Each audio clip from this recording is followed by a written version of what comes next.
ఇప్పటికి మన వ్రతం ప్రారంభం ఎన్ని రోజులైంది? ఎన్ని రోజులు? 20 రోజులైంది. మనం మొట్టమొదటిగా ఏం చెప్పుకున్నాం? గోదాదేవి వ్రతాన్ని ఆచరించడం మొదలుపెట్టింది. మొదటి 5 పాసరాలు ఈ వ్రతం ఎలా చేయాలి, ఈ వ్రతం చేయడం ద్వారా కావలసినటువంటి మనం పొందవలసినటువంటి పుణ్యం ఏది, మనకు కావలసినటువంటి వస్తువులు ఏంటి, వీటన్నిటినీ కూడా చెబుతూ మొదటి 5 పాసరాలు చెప్పి తర్వాత 10 పాసరాల్లో 10 మంది గోపబాలికల్ని నిద్ర లేపిందని చెప్పుకున్నాం. అయిన తర్వాత 16వ పాసురం నుంచి స్వామివారి యొక్క అంటే శ్రీకృష్ణ పరమాత్ముడి యొక్క ఇంటికి చేరుకుని ఆ ఇంటి ముందు ఉన్నటువంటి ఆ ద్వారపాలకుణ్ణి నిద్రలేపి ఆయన తలుపులు తీయమని ఆ లోపలికి ప్రవేశించాక అమ్మవారు ఒకళ్ళొకళ్ళని లేపుకుంటూ వెళ్ళింది. మన సాంప్రదాయంలో, మన వైష్ణవ సాంప్రదాయంలో నప్పిన్నై పిరాట్టి అంటారు, నీలాదేవి అంటారు. ఈ నీలాదేవి అంటే ఎవరంటే సాక్షాత్తు లక్ష్మీదేవి యొక్క కాళ్ళని మొత్తం ఒక చోటకి చేర్చి ఒక ఆకారాన్ని ఇస్తే ఆవిడ నీలాదేవి అయింది. ఆవిడ నప్పిన్నై పిరాట్టి అంటారు మన ద్రవిడ ప్రబంధ భాషలో. ఈ నప్పిన్నై పిరాట్టి ఈ వైష్ణవ సాంప్రదాయంలో అత్యంత ప్రధానమైనటువంటి అత్యంత గొప్పదైనటువంటి స్థితి కలిగి ఉంటుంది ఈవిడ. అయిన తర్వాత అంతకు ముందున్న పాసురాల్లో బలరాముణ్ణి, ఆ తర్వాత యశోదాదేవిని, ఆ తర్వాత నందుడి యొక్క బలాన్ని కూడా అమ్మవారు వర్ణించుకుంటూ పరమాత్ముడితో కూడి ఉన్నటువంటి అమ్మని నిద్రలేపి ఇప్పుడు ఆ అమ్మతో కూడి ఉన్నటువంటి పరమాత్ముణ్ణి ఇలా అడుగుతోంది. అయ్యా, మేము నిన్ను ఏం కోరుకున్నాము, మనకి ఏం కావాలి, వ్రతం యొక్క ముఖ్య ఉద్దేశం ఏంటి? ఇంతకుముందు చెప్పుకున్నాం మనం. వానలు పడకపోయేసరికి, వానలు పడితే కానీ ఆవుల మేత దొరకనటువంటి స్థితిలో ఉన్నటువంటి ఈ గోపబాలులందరికీ కూడా ఈ వాన అవసరం. అంటే ఈ వాన పడితే గడ్డి పెరుగుతుంది, ఆవులు సృష్టికి చక్కగా కడుపు నిండా తిని చక్కటి పాలు ఇస్తాయి. పాలు పెరుగు అమ్ముకోవడం ద్వారా వీళ్ళ జీవన భృతి సాగుతూ ఉంటుంది. అంటే వానలు పడటం మానేశాక ఈ గోపబాలికలంతా కూడా ఈ గోపవంశంలో ఉన్న వాళ్ళ పెద్దవాళ్ళంతా కూడా వానలు పడట్లేదు, దీనికి ఏదైనా ఒక తరుణోపాయం చూద్దాము అని చెప్పి శ్రీకృష్ణ పరమాత్ముడి దగ్గరికి వెళ్ళి అడిగారు. వానలు ఎలా పడతాయా అంటే, నా దగ్గర పరై అనేటువంటి ఒక వాయిద్యం ఉంది, మన కంజర్ అంటారు చూసారా, ఆ కంజర్ లాంటి ఒక వాయిద్యం ఉంది. ఈ వాయిద్యాన్ని కనుక వాయిస్తే చక్కటి వానలు పడతాయి. ఆ వానలు పడితే గోపబాలుకి కావాల్సినటువంటి వాళ్ళ కోరిక తీరినట్లే అని చెప్పి ఏం చేశారంటే, ఈ వానలు పడకుండా ఉండటం చేసింది శ్రీకృష్ణ పరమాత్ముడే. ఎందుకనంటే ఈ గోపబాలికలందరూ కూడా ఈ కృష్ణ పరమాత్ముడితోటి చక్కగా ఆడుకుంటూ ఉంటే, ఈడేరిన పిల్లలు మగపిల్లాడితో ఆడుకుంటూ ఉంటే వీళ్ళకి ఎక్కడ పెళ్ళిళ్ళు కావు అని చెప్పి భయపడి ఆ గోపబాలికల్ని కృష్ణుడితో ఆడుకోకుండా ఉండటానికి ఇళ్లలో పెట్టి ఉంచేశారట. ఆ గోపబాలికల కోసం వర్షాలు కురవకుండా ఉండినట్లుగా చేసి, వర్షాలు కురవాలి అంటే ఆ పరమైన వాయిద్యం వాయించాలి, వాయిస్తే వర్షాలు పడతాయని చెప్పడం. కానీ వీళ్ళంతా కూడా ఆ పరమైన వాయిద్యం ఒకసారి మేము వాయిస్తామంటే, ఇట్లా కాదు, మీరు మీ ఆడపిల్లల్ని అట్లాగే మగపిల్లలు గోపబాలుని గోపబాలికల్ని వీళ్ళందరినీ కూడా నా దగ్గరికి పంపిస్తే, నేను పలానా చోట ఉంటాను, నా దగ్గరికి పంపిస్తే వాళ్ళకి ఈ పరైనటువంటి వాయిద్యాన్ని ఇస్తాను, వాళ్ళది వాయిస్తే చక్కగా వానలు పడతాయని చెబితే, సరే ఈ గోపబాలికలందరూ కూడా ముందు రోజు సమావేశం ఏర్పాటు చేసుకుని ఒక్కొక్కళ్ళని లేపాలి అనుకుంటూ అందరూ కలిసి వీళ్ళందరితో కలిసి ఆ నందుడి యొక్క ఇంటికి చేరుకున్నారు. నందుడి ఇంటికి చేరుకున్న తర్వాత ముందుగా ఆ ద్వారపాలకుణ్ణి, ఆ తర్వాత నందుడిని, ఆ తర్వాత యశోదాదేవిని, ఆ తర్వాత బలరాముణ్ణి, వీళ్ళందరినీ కూడా వరుసగా ఒకళ్ళకొకళ్ళుగా లేపుకుంటూ ఆ నీలాదేవిని కూడా నిద్రలేపి నీలాదేవితో కూడి ఉన్నటువంటి పరమాత్ముని ఈ రోజున మరలా మన ఈ ఆండాళ్ళని నిద్రలేపుతోంది. 33 అమరర్కు మున్సెండ్రు అంటూ ప్రారంభం అవుతుంది. మనకి దేవతలు ఎంతమంది అండి? ఎంతమంది? మనం మొన్న వైకుంఠ ఏకాదశి రోజున ఎంతమంది చెప్పుకున్నాం? ముక్కోటి అంటే 3 కోట్లు దేవతలు. ముక్కోటి కాదు, 33 మంది 33 మంది అంటే దేవతలు. లెక్క చెప్తాను, లెక్క పెట్టుకోండి. ఏకాదశ రుద్రులు, ఏకాదశి అంటే 11 మంది రుద్రులు. అట్లాగే ద్వాదశ ఆదిత్యులు, 12 మంది ఆదిత్యులు. ఏకాదశ రుద్రులు, ద్వాదశ ఆదిత్యులు, అట్లాగే అష్ట వసువులు 8 మంది వసువులు, తర్వాత 2 అశ్విని దేవతలు, మొత్తం కలిపి ఎంత అయింది 33 మంది. ఈ 33 మంది దేవతలు, ఈ 33 మంది దేవతలు జన్మతః. మరి ఇంద్రుడు వీళ్ళంతా ఎవరు అంటే అమృతం తాగడం ద్వారా దేవతలు అయ్యారు. వీళ్ళంతా వాళ్ళు దేవతలే. అలా అంటే ఆ 30 దేవతలందరికీ కూడా కష్టం కలుగుతుందేమో అని చెప్పి భయపడి వాళ్ళు అడగకముందే నువ్వు వెళ్ళి సాయం చేస్తావు కదా, అలా జ్ఞానం మేము సాయం చేయమంటున్నావా? ఇక్కడ గోపబాలికలకి కావాల్సింది పరై అనే వాయిద్యం కాదు. పరై అనే వాయిద్యం గోపబాలికల యొక్క తల్లిదండ్రులకు కావాలి. వీళ్ళకేం కావాలి? శ్రీకృష్ణ పరమాత్మని చూడాలి, ఆయనతో ఆడుకోవాలి, ఆయనతో కలిసి భుజించాలి. ఇవి కావాలి గోపబాలికలకి. వీళ్ళందరూ వెళ్ళి ఆ దేవతలకి వాళ్ళు అడగకుండానే ముందుగానే వెళ్ళి 30 దేవతలకి నువ్వు వెళ్ళి సాయం చేస్తావే, అలా సాయం చేసినప్పుడు నువ్వు ఎన్నో యుద్ధాలు చేస్తావు. దేవతలేమో నిన్ను ముందు పెట్టుకుని వాళ్ళు వెనకాలండి ఆ కష్టమంతా నీకే ఉంటుంది, ఆ ఆయుధాలు తగిలినటువంటి దెబ్బలన్నీ నీకే తగులుతాయి. అలాంటి కష్టం నిన్ను పెట్టకుండా మేమేం చేయమంటున్నాము?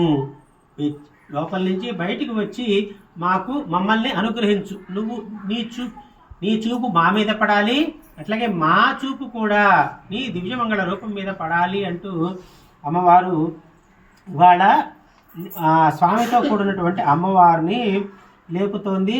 లేపిన తర్వాత అంటోంది, ఇవాళ అమ్మ 3-4 చోట్ల స్వామిని కీర్తిస్తుంది. మొట్టమొదటిది ఆవర్జము కలవాడా అంటుంది. ఆవర్జము కలవాడా అంటే మనస్సు, వాక్కు, కర్మ. మనస్సు అంటే మన మనస్సు ఒక చోట ఉంటుంది, మన వాక్ ఒక చోట ఉంటుంది, మన కర్మ ఒక చోట ఉంటుంది. మనం అనుకున్నది అనాలి, అన్నది చెయ్యాలి. మనం అనుకునేది ఒకటి, మనం చేసేది ఒకటి, మనం చెప్పేది ఒకటి. ఇట్లా లేనివాడు ఎవడైనా ఉన్నాడు అంటే ఆయన శ్రీకృష్ణ పరమాత్ముడు మాత్రమే. మనోవాక్ కర్మల యందు ఏకంగా ఒకే రకంగా ఉంటాడు. కాబట్టి ఆయన ఏమంటుందంటే, అమ్మ ఆవర్జము కలవాడా, అట్లాగే బలవంతుడా, అలాగే ఆశ్రిత రక్షకులను కాపాడేవాడా. స్వామికి ఎవరైనా శత్రువులు ఉన్నారా? శ్రీకృష్ణ పరమాత్మకి ఎవరైనా శత్రువులు ఉన్నారా? మరి ఈయనకి శత్రువులు ఎవరు? ఇంతకుముందు మనం చెప్పుకున్నాం, జెండా పండుగ రోజు చెప్పుకున్నాం. ఒక జెండా ఎగరేశాడని, ఎవరికైనా ఏదైనా కష్టం వస్తే ఆ జెండా కిందకి వస్తే తాను రక్షిస్తానని చెప్పాడు కదా. అంటే తనని ఆశ్రయించిన వాళ్ళకి ఎవరైతే శత్రువులు ఉంటారో ఆ శత్రువులే శ్రీకృష్ణ పరమాత్ముడికి శత్రువులు. జెండాలు ఎంతమంది తీసుకున్నారు? మా ప్రస్తావన వచ్చింది కాబట్టి ఎంతమంది తీసుకున్నారు జెండాలు? చేతులెత్తని గట్టిగా పైకెత్తండి, పర్వాలేదు. మనం జెండా పండుగ రోజు నుంచి మనం ఎంతమంది ఎగరేశారు? ఎంతమంది ఎగరేశారు ఈ సంవత్సరం? ఇదిగో అత్యంత బలవంతుడు ఎవరు? హనుమంతుడు. ఎవరు? హనుమంతుడు. అట్లాగే ఎదురుకున్న ఇంకొక ఆయన ఉన్నాడే, ఆయన ఎవరు? గరుక్మంతుడు. గరుక్మంతుడు అంటే అర్థం ఏంటంటే గరుడు అంటే బరువుగా బలమైన వాడు కాబట్టి ఆయనకి గరుక్మంతుడు అని పేరు. మనకి ఈ సూపర్ హీరోలు ఎవరు? ఆంజనేయ స్వామి, గరుక్మంతుడు. ఆంజనేయ స్వామి చేసినటువంటి బలమైన పనులు ఎవరైనా చేయగలరా? పెద్ద కొండని పట్టుకొచ్చి అక్కడ పెట్టేస్తాడు, అట్లా అవలీలగా లేపేస్తాడు, మంచి వేగంగా గాలిలో ఎగరగలుగుతాడు. అట్లాంటి క్రియలను ఎవరు చేయగలుగుతారు? కేవలం ఆంజనేయ స్వామి మాత్రమే చేయగలుగుతాడు. మనం ఎవరు పట్టుకోవాలి గట్టిగా? ఆంజనేయ స్వామిని పట్టుకోవాలి కదా. మన ఇంటి మీద ఆంజనేయ స్వామి జెండా ఎగరేసామనుకో మనకేమవుతుంది? మంచి బలం వస్తుంది. అవునా? అవునా కదా? గట్టిగా చెప్పండి. ప్రసాదం పెట్టి చిన్నయ్య గారు గట్టిగా చెప్పండి. అవునా కాదా? మరి ఎంతమంది జెండాలు ఎగరేశారు మన ఇంటి మీద? అందరూ కూడా మన ఇళ్ల మీద జయధ్వజాలు ఎగరేయాలి. ఏమంటారు? ఆంజనేయ స్వామి ఉన్న జెండాని ఏమంటారు? జయధ్వజాలు మన ఇంటి మీద ఎగరేసుకోవాలి మనం. సరే, అయిన తర్వాత అలాంటి ఆ శత్రువులకి భయం కల్పించేవాడా, నువ్వు అమ్మవారితో కలిసి మా దగ్గరికి వచ్చి మాకు కొన్ని వస్తువులు ఇవ్వాలయ్యా. ఏంటంటే స్వామి విసురుకునే విసిని కర్ర, అట్లాగే ఒక అద్దము. అద్దం అంటే ఎవరు? లక్ష్మీదేవి. అద్దం స్వరూపం లక్ష్మీదేవి అంటారు. ఒక అద్దాన్ని తీసుకుని దానికి ఇంకొక అద్దాన్ని పెట్టారనుకో ఈ అద్దంలో ఈ అద్దాలు ఎన్నిసార్లు కనపడతాయి గమనించి చూడండి. ఈసారి ఒక అద్దానికి ఇంకొక అద్దం ఎదురు పెట్టారనుకో, ఈ అద్దం ఇందులో, ఈ అద్దం ఇందులో, ఈ అద్దం ఇందులో ఎంతవరకు కనపడుతుంది? ఇన్ఫినిట్ అంటారు. ఇన్ఫినిట్ అంటారా? అంటారు. ఇన్ఫినిట్ అంటే అనేకం, అంతం లేదు. It's not, there is no end for that. అట్లాంటిదిట లక్ష్మీదేవి అంటే ఆవిడ యొక్క వైభవం, ఆవిడ యొక్క ధనము, ఇవన్నీ కూడా అనంతమైనటువంటి ఆ లక్ష్మీదేవి అద్దంతో మనం పోలుస్తాం. మనం ఇంట్లో మన ప్రతిరూపాన్ని చూడటానికి ఉపయోగించేటటువంటి అద్దం ఎవరు? లక్ష్మీదేవి. అట్లాగే విసినికర్ర అన్నాం. విసినికర్ర ఎవరు? స్వామి యొక్క ఆదిశేషు. స్వామి ఒక శ్రీమన్నారాయణ ఒక మంచం మీద పడుకుని ఉంటాడు. ఆ మంచం ఏంటది? ఒక పాము మీద పడుకుని ఉంటాడా? ఆ పాము పేరేంటి? ఆదిశేషుడు. ఏంటి ఆయన పేరు? ఆదిశేషుడు స్వామికి విసిరికరలా ఉంటాడట. అట్లా ఆ పడగ ఎట్లా అట్లా అంటూ ఉంటే ఏమవుతుంది? చక్కగా గాలి వస్తుంటుంది ఆయనకి. అట్లాగే అద్దం ఎవరు? లక్ష్మీదేవి. ఆ అద్దము ఆ ఆదిశేషుడిని, ఆ లక్ష్మీదేవిని ఇద్దరిని కూడా మాకు ఇచ్చేవయ్యా అని చెప్పి ఈ రోజున మన ఆండాళ్ తల్లి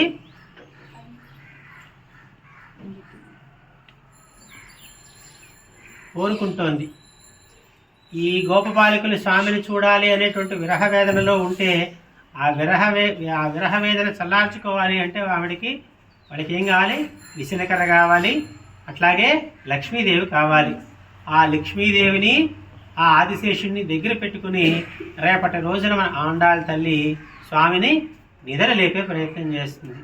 ఏమ్మా? జై శ్రీరామ్, జై శ్రీమన్నారాయణ. చెప్పండి. హనుమాన్ అంజనాసూను వాయుపుత్రో మహాబలః రామేష్ట ఫల్గుణ సఖః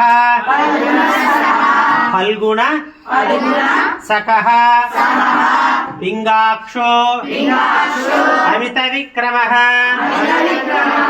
ఉదధి క్రమణ చైవ సీతాశోక వినాశకః లక్ష్మణ ప్రాణదాతా చ దశగ్రీవస్య దర్పః ద్వాదశైతాని నామాని కపీంద్రస్య మహాత్మనః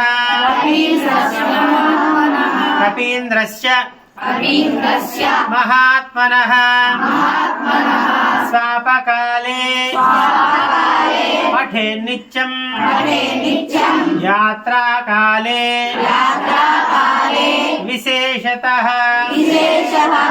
తస్య మృత్యుభయం నాస్తి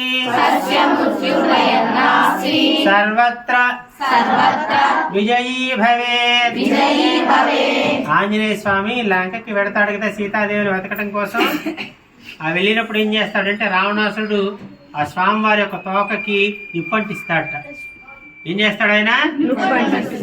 ఆ నిప్పుని ఏం చేస్తాడు? లంకను మొత్తం తగలబెట్టేస్తాడు. లంకా నగరంలో ఒక 100 ఇళ్లుంటే 90 ఇళ్లను సర్వనాశనం చేసేస్తాడు. ఆయన ఎక్కి తొక్కగానే ఆ ఇల్లు మట్టి కుప్ప అయిపోతుంది. అంతటి బలవంతుడు మన ఆంజనేయ స్వామి. ఆ ధ్వజం మన ఇంటి మీద ఉండాలా వద్దా? అందరు కట్టుకుంటారు కదా ఇళ్ల మీద. ఏమా? జై శ్రీరామ్, జై శ్రీమన్నారాయణ.